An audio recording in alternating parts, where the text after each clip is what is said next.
बिस्मिल्लाहिर्रहमानिर्रहीम, अस्सलाम वालेकुम। हमारे हुक्मरानों में शर्म नाम की बिल्कुल कोई चीज़ नहीं है। अंदाज़ा लगाइए कि यहाँ ट्रंप इलेक्शन जीते और दूसरी तरफ हमारी हुकूमत के करता धरता उनको मुबारकबादें दे रहे हैं। वो लोग मुबारकबाद दे रहे हैं जो ट्रंप के ख़िलाफ़ बाकायदा कंपेन चलाते रहे, उनके खिलाफ ट्वीट्स करते रहे। इसीलिए कहा जा रहा है कि अब सफाई का वक्त हो गया है, ये ट्वीट्स डिलीट करने का वक्त हो गया है। और ये खबरें भी हैं कि डिलीट करना शुरू कर दी गई। अंदाज़ा लगाइए, यानी वो लोग भी शामिल हैं जो जाकर जो बाइडेन की कैंपेन में शरीक रहे और उसके बाद ऐलान करते रहे कि देखिए हमने जो बाइडेन कैंपेन चलाई। अब मुबारकबादें दे रहे हैं ट्रंप को कि पता नहीं हमारे साथ क्या कर देगा। मुशाहिद हुसैन सैयद ने चूंकि कहा था, काफ़ी महीने पहले कहा था कि बेहतर है कि अभी से मामला ठीक कर लें आप, ये ना हो कि एक फ़ोन आए अमेरिका से, 5 नवंबर को वहाँ इलेक्शन है और उसके बाद वहाँ से फ़ोन आए और आपको इमरान खान को रिहा करना पड़े, चीज़ें ठीक करनी पड़े। तो इनको वो खौफ खाया जा रहा है। और ये अब जो बाइडेन को छोड़कर यहाँ के हुक्मरान अपना आका, अपना बादशाह अब ट्रंप को बनाने के चक्कर में है कि जो बाइडेन गया अब ट्रंप है, अब आप है माई बाप, जो आप कहेंगे हम करेंगे, जिस तरह कहेंगे करेंगे। आप ईरान के हवाले से, इसराइल के हवाले से, जिस तरह होगा हम साथ चलते हैं। हम तो बस गुलामी जानते हैं किस तरह करनी है। मांगने नहीं आया लेकिन मजबूरी है। और वेंटिलेटर लगे हुए हमें।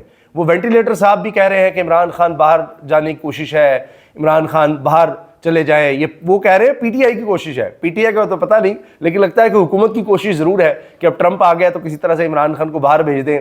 और ये भी कह दिया है ख्वाजा आसिफ ने कि कुछ ममालिक ने राबता भी किया है, बल्कि कुछ ममालिक तैयार हैं इमरान खान को अपने पास रखने के लिए। तो जनाब वो बाहर जाना चाह रहे हैं। असल में बाहर से प्रेशर इतना है। इमरान खान का बयान तो बार बार यही आ रहा है कि मुझे सारी उम्र जेल में रखने के ये प्लान बना चुके हैं और मैं इसके लिए तैयार हूँ। अच्छा, मैं आपके सामने मिसालें रखता हूँ। एक तो आप ये देखें, इलॉन मस्क ट्विटर एक्स के मालिक, जो कि बैंड है, पाकिस्तान में बंद है। पाकिस्तान में ट्विटर नहीं चल सकता, एक्स नहीं चल सकता। बिलावल भुट्टो साहब जो वज़ीर ख़ारजा भी रहे, अब भी हुकूमत के साथ नाराज़, वैसे ही उन्होंने नाराज़गी एमक्यू वाली बनाई हुई है, वरना हर चीज़ में 26वीं आईनी तरमीम में साथ उसके लिए भाग दौड़ करते रहे। इस हुकूमत के लिए जितना इस हुकूमत का बज़ाहिर नून लीग का जो काबीना में नहीं है, उससे ज़्यादा स्टेक्स इनके पास हैं, उससे ज़्यादा आईनी ओहदे इनके पास है इस सारे सिस्टम में। सिर्फ ऐसी बहानेबाजी है, वो नाराज़ हो गए, फलां हो गए। वो इलॉन मस्क को भी साथ टैग करके मुबारकबादें दे रहे हैं ट्रंप के साथ साथ, और यहाँ पर सारा कुछ बंद किया हुआ है ना। अजीब बात असल में हुआ यह है कि ट्रंप ने भी जो मीडिया है, मेन स्ट्रीम मीडिया जो ट्रंप के खिलाफ था वहाँ पर अमेरिका में, उसको भी पिछाड़ दिया है। और वो कहते हैं फीती फीती कर दिया है, कुछ नहीं पल उसके छोड़ा। यही बात हमारे मीडिया में हुई थी, क्योंकि ये नून लीग या पीपल्स पार्टी जो भी इस वक्त इक़्तिदार में है, इनका काम यह है कि इश्तिहारबाजी करो। अरबों रुपए के इश्तिहार देते हैं। इमरान खान उस तरह इश्तिहार नहीं देता था, तो ये उसके खिलाफ थे। अब ये आए हैं तो जनाब इश्तिहारों की भरमार होती है। तो वो मीडिया इमरान खान के खिलाफ था, है और उसने रहना है, क्योंकि रोजी रोटी इनके जरिए चलती है। ये हर एक को नवाजते हैं। ये वो लोग हैं जो 2 अरब 70 करोड़ रुपया सिर्फ एक दिन नुमाइश पर लगा देते। जी शंघाई कॉन्फ्रेंस है, एक दिन 2 अरब 70 करोड़, पता नहीं किस किस की जेब में गया है। अच्छा, अब आप ये देखिए, यहां भी ये हुआ है, मेन स्ट्रीम मीडिया फारिग हो गया। सोशल और डिजिटल मीडिया जिसको काबू करने के लिए कभी फायरवॉल लगा रहे हैं, कभी ये कर रहे हैं, वो कर रहे हैं, नहीं कंट्रोल कर सके। उसने पब्लिक ओपिनियन बनाया, 8 फरवरी को फैसला दिया। फ़र्क यह है कि वहाँ पर फॉर्म 47 नहीं है, वहाँ सिकंदर सुल्तान राजा नहीं है, वहाँ काजी फाइसा नहीं है, वहाँ आप लोगों को लापता नहीं कर सकते, उठा नहीं सकते, एक ही दिन में वफादारियाँ नहीं चेंज कर सकते उस तरह। क्योंकि अब वहाँ तो सेनेट में भी ट्रंप को और यानी ऐवान बाला, ऐवान ज़ेरी, दोनों हाउसेज में पार्लियामेंट के ट्रंप की पार्टी अक्सरियत में आ गई है, पूरी तरह से वहाँ कंट्रोल में है। अब ये कह रहे हैं नहीं जी आका तो आप हैं, जो बाइडेन क्या था। बड़ी बड़ी ट्वीट्स मिल जाएंगी आपको। मिसाल के तौर पर हिना परवेज़ भट्ट साहिबा ने कहा था, अमेरिकी सदारती उम्मीदवार जो बाइडेन की इंतखाबी मुहिम में शिरकत करके अमेरिकी सियासत के बारे में बहुत कुछ सीखने को मिला। उन्होंने जो बाइडेन को बीच में टैग भी किया हुआ था। फिर साथ ही कहती हैं, खुशामदीद जो बाइडेन, उम्मीद है आप ट्रंप के बोए हुए नफरत के बीजों को ज़मीन से उगलने नहीं देंगे और पाकिस्तान के साथ अच्छे ताल्लुकात के लिए उम्मीद हूँ। उम्मीद है आप दुनिया में अमन के लिए भरपूर किरदार अदा करेंगे। उन्होंने जंगें छेड़ दी, मशरिक़ वस्ता में जंगें छेड़ दी और सारा कुछ ईरान के साथ कर दिया। अब इसलिए सब कह रहे हैं जी ये डिलीट करने का वक्त हुआ चाहता है। अहमद नवाज सुखैरा साहब रिटायर्ड ब्यूरोक्रेट हैं, उन्होंने एहसन इकबाल साहब की ट्वीट शेयर की हुई है, बिलावल भुट्टो की ट्वीट शेयर की हुई है, जिसमें ये दोनों ऐसी तैसी फेर रहे हैं ट्रंप की। बिलावल कहते हैं, whenever a leader uses foul language this means he can't answer your questions। Trump पर तनकीद कर रहे हैं कि जी ये देखें ट्रंप गंदी लैंग्वेज यूज़ करता है। अच्छा, एहसन इकबाल कहते हैं we have one in Pakistan too, he will be shown way out soon इंशाल्लाह, Trump's defeat is a blow for world's demagogues and dictators. Trump, Modi and Imran Khan are made from same mold. All three damage democracy in their respective countries by building a hate-based constituency and by polarizing their societies. ये एहसन इकबाल साहब उस tweet को share कर रहे हैं कि जी ये Trump, Imran, Modi एक जैसे हैं और वो कह रहे हैं कि जी ये हम भी इसका खात्मा करने लगे हैं, पाकिस्तान से इस तरह ट्रंप का खात्मा हुआ, इमरान का खात्मा कर रहे हैं। तो अब ये जनाब अहमद नवाज खेरा कहते हैं जब तक शऊर ना आ जाए मुंह बंद रखना चाहिए, said a wise man once. तो उन्होंने बिलावल और एहसन इकबाल पर तनकीद की है। इसी तरह ख्वाजा आसिफ पीछे नहीं रहे थे। ख्वाजा आसिफ ने कहा था जब डिनोरे ने, रॉबर्ट डिनीरो बड़े मशहूर हॉलीवुड के एक्टर हैं, उन्होंने गालियां वगैरह दी थी ट्रंप को, तो ख्वाजा आसिफ ने कहा सीम्स डिनीरो is talking about Imran Khan, if not we can copy paste his valuable description of Trump. कह रहे हैं जी बिल्कुल ट्रंप को जो कह रहे हैं ये बिल्कुल इमरान खान के बारे में ही वो बातें रखता कर रहे हैं। इस तरह और लोगों के भी हैं। ये तो हाल है। तो अब ये सफाइयाँ करेंगे, सफाइयाँ देंगे और ये डिलीट्स भी करेंगे और कुछ लोग कह रहे हैं वो सिलसिला शुरू हो गया है। इसके अलावा जनाब खबर देखिए ये किस तरह हुकूमत नवाजती हर एक को, रिश्वतें कैसे देते हैं ये, और रिश्वत को ऐसा तरीके से देते हैं कि वो रिश्वत ना कहलाए। हुकूमत की हाई कोर्ट जजों पर नवाजिशात की बारिश। वजारत कानून और इंसाफ ने बजरिया नोटिफिकेशन हाई कोर्ट जजेस का हाउस रेंट 65,000 से 3.5 लाख, जबकि सुपीरियर जुडिशल अलाउंस 3,42,431 रुपये से बढ़ाकर 10,90,000 कर दिया। इन इजाफों के साथ हाईकोर्ट जज की तनख्वाह 20 लाख तक पहुंच जाएगी डॉन 6 नवंबर 2024।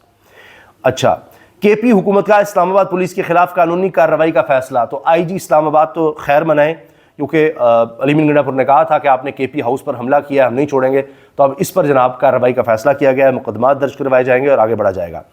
अच्छा, मैंने तो अभी कहा ना शर्म नहीं आती, इनको झूठ बोलते भी शर्म नहीं आती। मैं आपके सामने दो खबरें रख रहा हूँ, दोनों जंग की हैं।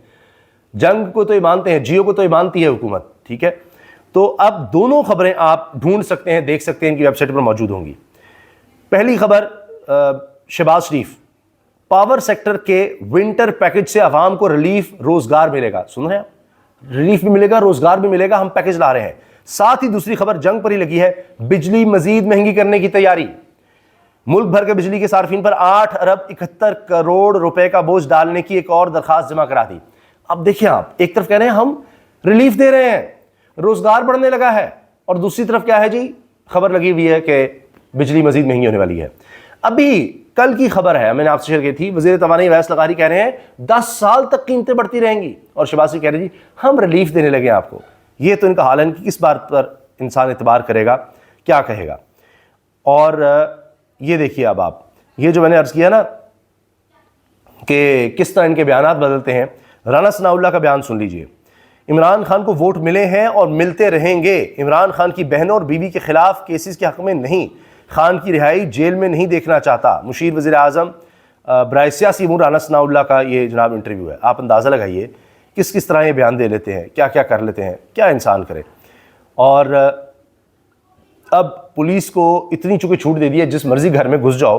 अब टोबा टैक्सी में अफसोसनाक वाक़या पेश आया, शादी वाले घर में पुलिस छापा, फायरिंग से लड़की जाँ भाग कि जी आगे से मज़ामत हुई थी तो पुलिस ने फायरिंग कर दी, तो लड़की जो है दुल्हन की छोटी बहन 13 साल की बच्ची थी गालिबन, वो जाँ भाग हो गई। क्योंकि जिधर मुंह उठाओ जाओ छापे मारो, जो भी हो रहा है किसी के घर घुस जाओ, वहाँ पर फिर ये किसी ने आगे से मज़ामत की और फायरिंग कर दी। PTI इमरान खान को बैरून मुल्क भिजवाना चाहती है, ये ख्वाजा आसिफ साहब कह रहे हैं, वो असल में अपने लीडर वाला फार्मूला बता रहे हैं। ख्वाजा आसिफ ने दावा किया है वज़ीर दिफा ने कि पाकिस्तान तहरीक इंसाफ पार्टी के बानी इमरान खान को बैरून मुल्क भिजवाने की कोशिश कर रही है। निजी टीवी इंटरव्यू में ख्वाजा आसिफ ने दावा किया कि यह भी ऑप्शन ट्राई की जा रही है। PTI वाले खुद बैरूनी ताकतों को कह रहे हैं कि पाकिस्तान पर दबाव डालें ताकि इमरान खान को रिहा करके बैरून मुल्क भेजा जाए। इन्होंने कहा कि बाज़ मुल्क इमरान खान को लेने को तैयार भी हैं। ख्वाजा आसिफ ने मुल्क का नाम बताने से गुरेज किया, ये कह रहे हैं। और अक़वाम मुत्तहिदा भी फिर तो कह रहा है जी इमरान खान पर केस गलत है, अमेरिका में भी आवाज़ें उठ रही हैं, बरतानिया में भी। तो क्या ये अक़वाम मुत्तहिदा को मुल्क है, सारी दुनिया के मुल्क ये बात कर रहे हैं, और वो तो रूल ऑफ लॉ की बात कर रहे हैं। मरियम नवाज साहिबा की तबीयत नासाज होने के बायस बैरून मुल्क रवानगी ताख़ीर का शिकार। आज जाती उम्रा से इस्लामाबाद रवानगी। बेहतर आबो हवा के लिए कुछ दिन मरी में भी क़याम करने का इम्कान है। वैसे जो गरीब आदमी है वो क्या करे जी, आप तो बाहर चले जाएंगे, मरीम साहब हो सकता है बाहर किसी भी वक्त चली जाएंगी, वो भी सोच रही हैं किस वक्त जाना है, लेकिन उन बाहर जाना ही जाना है। कि आबो हवा भी अच्छी नहीं है यहाँ पर, वो तो बाहर चली जाएंगी, वहाँ पर लंदन में आबो हवा भी उनको अच्छी मिल जाएगी, वालिद की तरह वो भी बिल्कुल ठीक ठाक वहाँ पर जाकर हो जाएंगी। लेकिन गरीब आदमी क्या करे, उसने इसी मुल्क में रहना है जहाँ AQI इंडेक्स कह रहे हैं 1000 से भी ऊपर चला गया है। और पूरे पंजाब के अब कई शहरों में एक पार्शल लॉकडाउन, सेकेंडरी तक स्कूल बंद किए जा रहे हैं, प्राइमरी स्कूल पहले ही बंद हैं और कई अज़ला अब इसकी लपेट में आ गए हैं स्मॉग की। कहा जाता है फसलें जलाई जाती हैं, तो हम अपनी अपनी सतह पर जो कर सकते हैं करें, ना जलाएं फसलें, पॉलीथीन बैग्स का इस्तेमाल ख़त्म करें, पोल्यूशन जितनी कम कर सकें करें अपनी सतह पर। कहने जी भारत से आगे, लेकिन हम भी जो कर सकते हैं हमें करना होगा। बहरहाल अब ये एक लॉकडाउन किसी कैफियत है, दफातर में कह रहे हैं बाकी जगहों पर भी 50% लोग आएँ, ऑनलाइन ज़्यादा काम करें और कोई हल नहीं हमारे पास। अब ये 17 नवंबर तक कहा जा रहा है कि छुट्टियां दी जा रही हैं तालीमी इदारों में, और सेकेंडरी तक, हायर सेकेंडरी तक ये स्कूल्स बंद किए जा रहे हैं, प्राइवेट और पब्लिक। इसमें कई अज़ला पंजाब के अब शामिल हो गए हैं। तो खैर इन्होंने कभी दफ़ा 144 लगाकर शहर बंद किए, अब ये स्मॉग की वजह से बंद हो रहे हैं।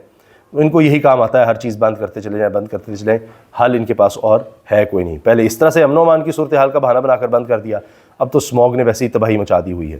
तो ये जनाब इस वक्त सूरत हाल है। अब देखते हैं हुकूमत किस तेज़ी से ट्रंप को मनाने में कामयाब होती है कि हम आपके हैं। और मुशाहिद हुसैन सैयद साहब जो कह चुके हैं कि जी फ़ोन आएगा, ये होगा वो होगा, तो देखते हैं कि अब उसका क्या होता है। इंशाल्लाह आपको अपडेट रखेंगे। इजाज़त दीजिए, अल्लाह हाफ़िज़।